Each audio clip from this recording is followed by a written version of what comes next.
حضرت عثمان غنی رضی اللہ تعالیٰ کے دور خلافت میں ان کو پتہ تھا کہ ان کے گورنر اہل ہیں، باوجود صحابہ کے احتجاج کے ان کو تبدیل کیوں نہ کیا؟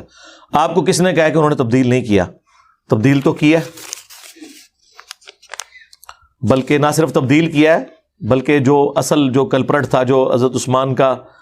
بھائی بھی لگتا تھا رشتے میں، وہ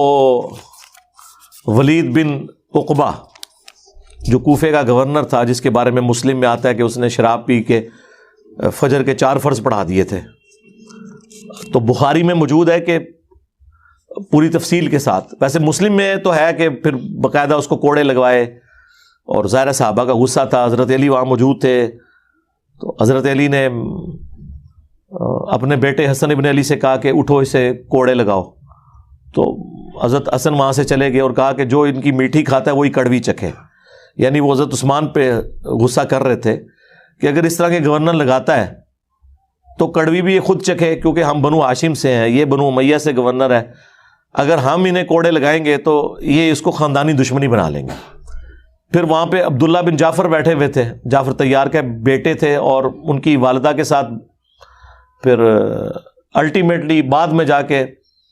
حضرت علی نے نکاح کر لیا تھا اسما بنت امیس نے، پہلے حضرت ابوبکر نے کیا، ان سے محمد بن ابی بکر پیدا ہوئے،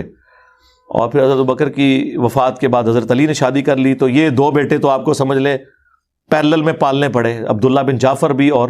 محمد بن ابی بکر بھی۔ ایک بھائی کا بیٹا تھا اور ایک حضرت ابوبکر کا بیٹا تھا، لیکن دونوں کی والدہ چونکہ حضرت علی کے عقد میں آ گئی تھی اسما بنت امیس،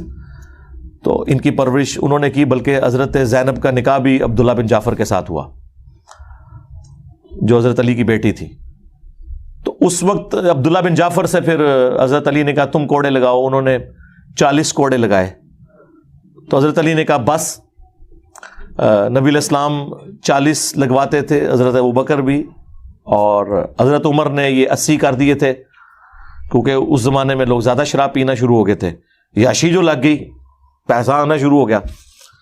تو دونوں درست ہیں، لیکن میں 40 کو پسند کرتا ہوں۔ حضرت علی نے وہاں بھی شفقت کی،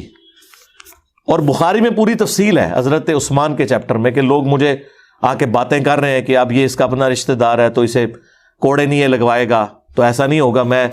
اس حد کو اسٹیبلش کروں گا۔ اور بعد میں مصر والا بھی ایک معاملہ ہوا، تو وہ گورنر چینج کرتے تھے۔ حضرت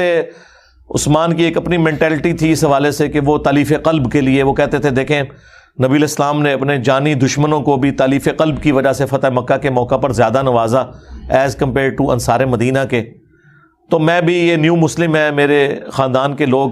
میں ان کے ساتھ حسن سلوک کروں تاکہ یہ بھی ذرا دین کے اوپر محکم ہو جائیں، لیکن وہ